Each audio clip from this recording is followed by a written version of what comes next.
Mr. Yang, about the latest news about China likely to do a military drill in the South China Sea starting from this week until later on Thursday. What do you make of the timing of this, particularly when the U.S. Admiral is visiting China at the moment? Well, obviously, the military drills in recent period looks like more frequent than before, but that is the part of the picture.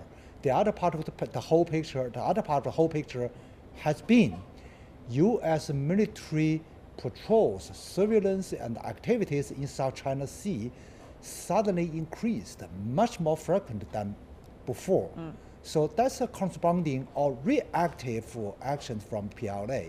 And I believe the authorities choose this timing when the American mentioned the visit to Beijing to show the attitude from PLA, say, if you increase your military activities here, and so do we. And if you really want to calm down the situation, welcome. All right. May I just follow up by asking you, will there be a further build-up from all sides of the militaries as a result of the ruling? Well, ruling, when we talk about ruling, the U.S. think and have been doing, say, they are trying to rewriting the rules in South China Sea. Before 2010, the situation here was basically stable, although there have been disputes because 2002, China and ASEAN reached a very good document, we call it the DOC, and now we are preparing for COC. That's all the efforts for writing rules. So will there be further military build-up as from your perspective? It's up to the situation developments. If U.S. really increase military activities here, say militarization, then China has to increase some military build-ups.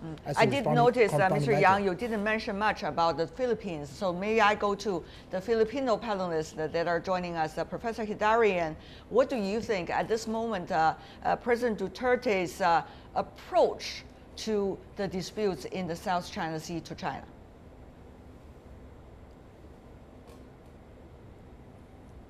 Right, as I've been as I have discussed with you guys in previous times that we discussed Duterte's likely foreign policy. The priority for President Rodrigo Duterte is to open up communication channels with China, is to engage China and to have dialogue with China on the South China Sea issue, and not to provoke China. And he made it very clear a few hours into his inauguration on June 30 that he's not going to flaunt the verdict by the Hague, no matter how favorable it is to the Philippines or unfavorable to China, in order to taunt China. He's not interested in provoking China. He's interested in a constructive, dialogue-based resolution of these disputes. That is why President Duterte made sure that the Philippine government will develop a very sober and self-restrained position on the Hague verdict, because he wants to reopen communication channels with China. Right. Professor Heydarian, let me just ask you about the technical issues from your country. First of all, President Duterte asked former President Ramos to be the representative of him to do this negotiation. However, we also heard from former President Ramos, he said, I'm already 88 years old. It is not disrespect to you, Mr. President, but I'm too old to do this. So at this moment, do we see any serious plans coming from the Filipino side to form, first of all, a delegation and a clear plan as to how the Philippines would like to approach China when it comes to negotiations? From your perspective, sir. Well, based on the information I have, it's most likely that former President Ramos will actually serve as a special envoy to China to kick off communication channels that have been frayed and have been essentially frozen in the last 3 or 4 years under the Aquino administration. Of course, his age is an issue, but I'm sure he's going to also assemble the leading experts in the Philippines to help him up. So he's not going to take up this job on his own, on himself alone. But the choice of Ramos is very important. First of all, he has the ultimate trust and respect of Rodrigo Duterte, to a point that Rodrigo Duterte said that if not for the encouragement of the former president, he would not have run for office. And he thanked him very specially during his inauguration speech. So the two guys are very close, and FVR has very much respect of Duterte. The second thing is, Ramos has a very good track record of dealing with the South China Sea issues and with China. Remember in 1995, the Philippines and China had the mischief-free crisis, almost confrontation. And during the time, the president was Ramos. So despite the fact that Ramos was facing some sort of a territorial conflict with China, he immediately dispatched his top diplomats and later on also met with Jiang Zemin and the top leaders in China. He also kick-started negotiations in the ASEAN that found its denouement or denouement in the 2002 Declaration on the Conduct of Parties in the South China Sea. So Ramos has this very astute, a very deft track record in dealing with China.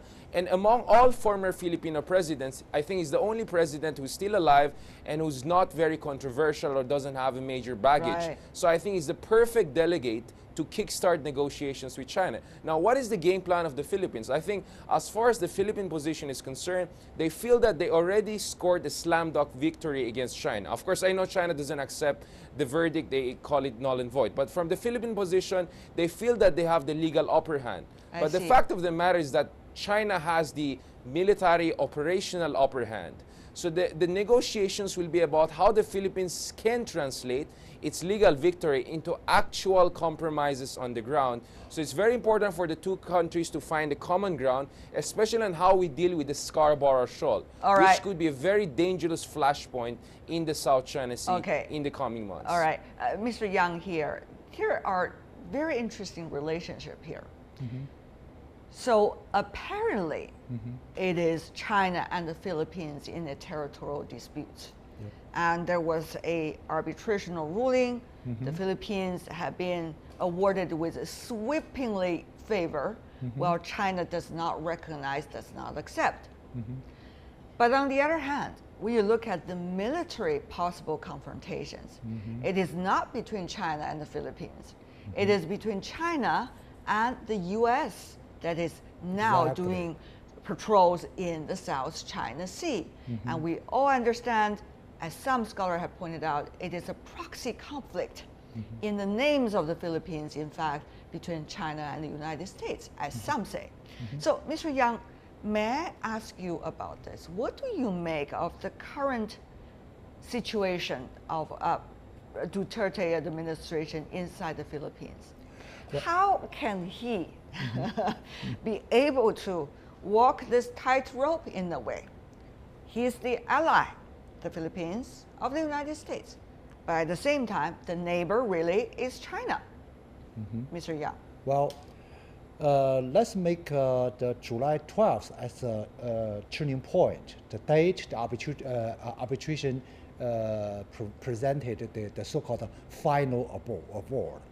Before July 12th, there had been a triangle game between China, the Philippines, and the United States. To some degree, the U.S. played a more fundamental role in this game. But now, the new president of the Philippines launched the new approaches and tactics, and China welcomed. I agree with my Philippines colleagues' remarks. Say, former President Ramos was a proper delegate to bridge the two governments, because not only because of the reasons he mentioned, but also Ramos is a long time of Chinese friend. No problem. It's a proper person. But on the other hand, in terms of the legal basis, he mentioned that the upper hand or on this side or on the other hand.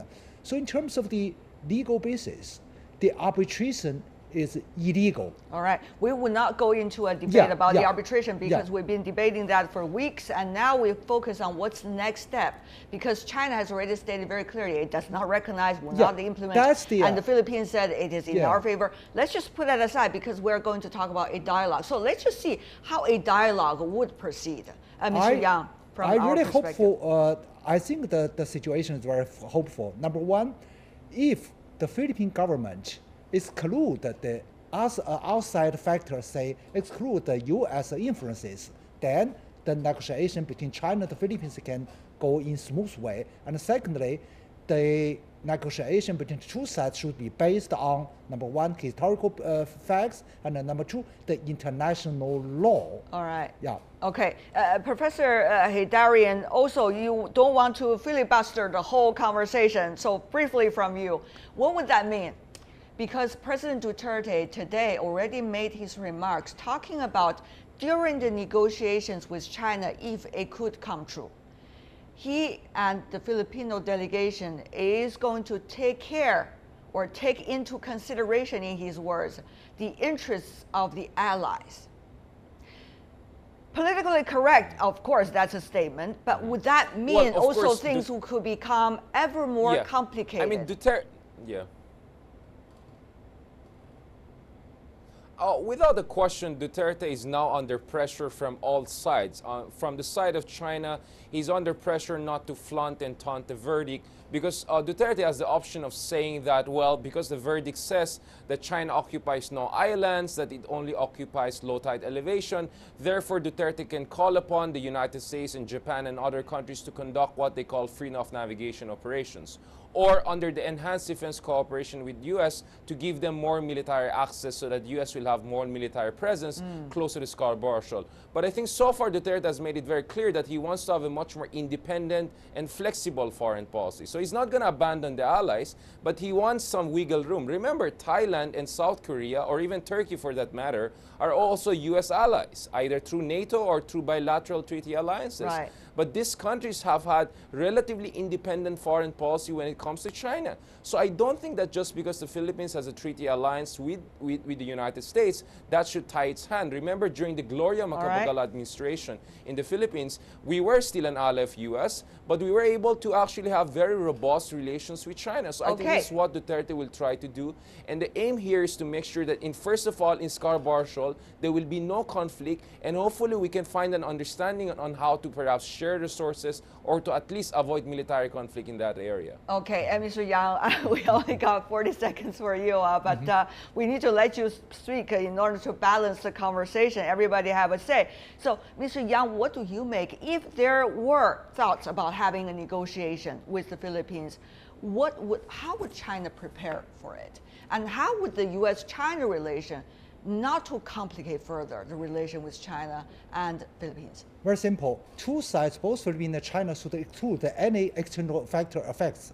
And then number two, based on the common ground, say both Philippines and China look for joint development, and then for negotiate or bargain the differences. Based on the joint development, we have built up trust and then solve the differences.